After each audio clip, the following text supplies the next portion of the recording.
पातंजल योग सूत्र की चर्चा की श्रृंखला में एक बार फिर से आप सबका हृदय से अभिनंदन, स्वागत।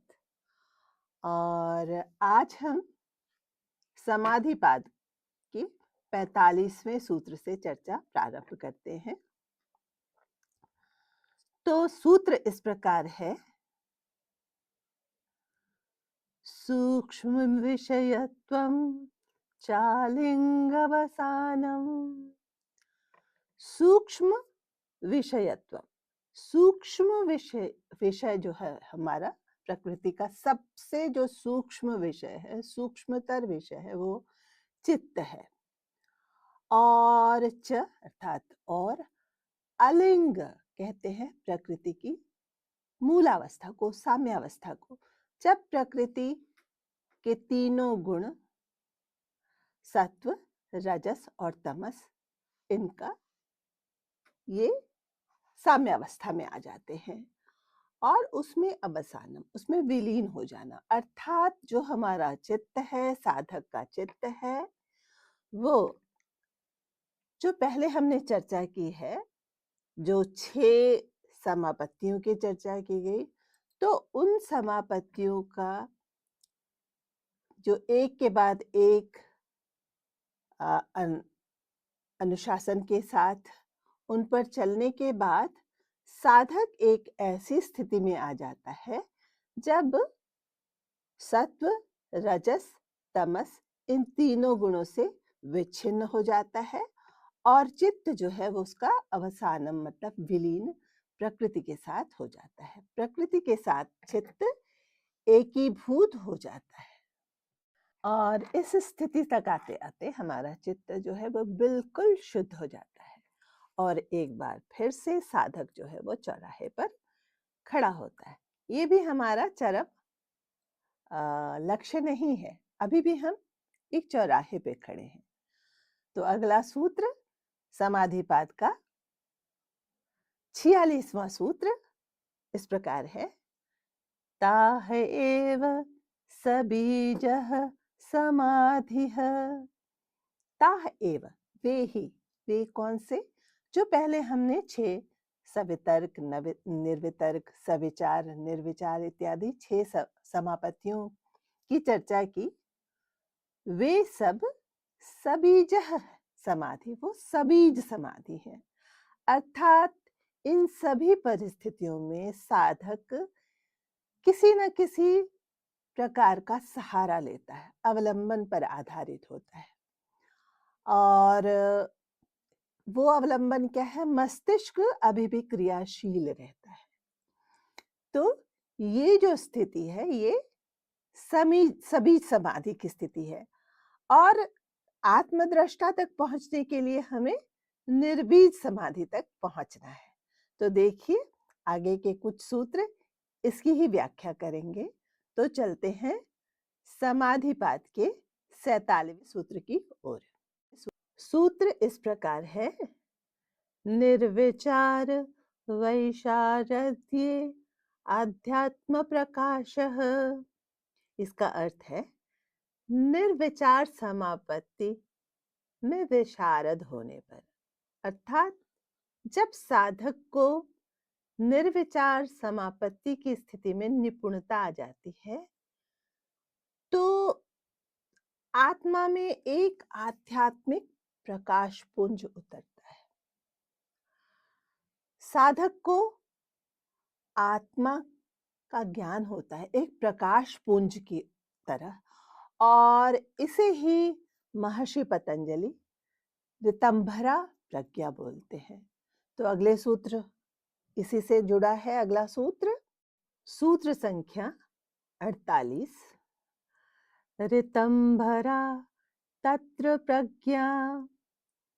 अर्थात इस स्थिति में आते आते जब आत्मा का प्रकाश पुंज उतर आता है तो जो हमारी प्रज्ञा है वो उसे ऋतंभरा बोलते हैं। अर्थात ये अवस्था बौद्धिक सार तत्व से पूर्ण होती है और यहाँ से बौद्धिकता का एक नया अध्याय शुरू होता है। तो चलते हैं, जानते हैं इसे अगले सूत्र के माध्यम से। सूत्र संख्या 49।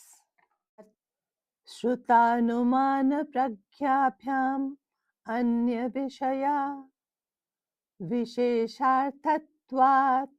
इस सूत्र का अर्थ है, तो सत्य से भरा यह ज्ञान, जिसे महर्षि पतंजलि ऋतंभरा कहते हैं, ये जो है एक विशिष्ट ज्ञान है और श्रुतियों से प्राप्त, अनुमान के द्वारा प्राप्त, ग्रंथों के द्वारा प्राप्त, इन सभी ज्ञान से ये ऊपर है। ये एक विशेष ज्ञान है। तो जहां महर्षि ने अपने समाधिपाद के 17वें सूत्र में साधक को सलाह दिया था कि वो अपना ज्ञान है उसे अनुमान द्वारा, श्रुतियों द्वारा प्रमाणित कर ले, लेकिन समाधिपाद के अंत तक आते आते महर्षि कहते हैं कि ये ऋतंभरा ज्ञान जो है, ये सबसे विशेष ज्ञान है और यहाँ साधक को इसके सत्यापन की आवश्यकता नहीं है। तो ये जो है एक अत्यंत विशिष्ट स्थिति है, जिसे साधक इतनी लंबी तपस्या के बाद सीख पाता है, जान पाता है, इस स्थिति तक पहुंच पाता है। तो अब चलते हैं सूत्र संख्या 50 की ओर। तो समाधिपाद का 50वां सूत्र, तज्जः संस्कारो अन्य संस्कार प्रतिबंधी। तज्जः, उससे जन्मा हुआ संस्कार, अर्थात भरा प्रज्ञा से जो संस्कार जन्म लेता है, वह अन्य संस्कार प्रतिबंधी, अन्य संस्कार का रोक है, वो रोक देता है।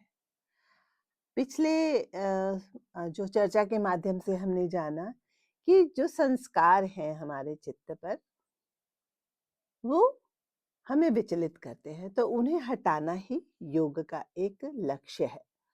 तो ऋतंभरा प्रज्ञा तक आते आते साधक में ये क्षमता आ जाती है कि वो पिछले संस्कार से तो विच्छिन्न हो ही जाता है, पिछले संस्कार सारे उसके समाप्त हो जाते हैं और ये वो स्थिति है जब आगे आने वाले संस्कारों पर रोक लगा देती है, बांध बना देती है।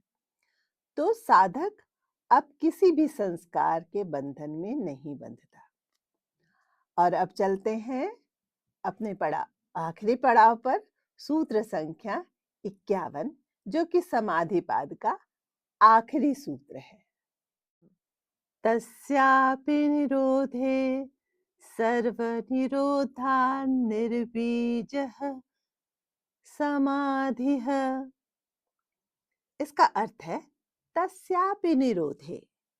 तो ये जो ऋतंभरा प्रज्ञा अवतरित हुई है, इसको भी साधक को रोकना है।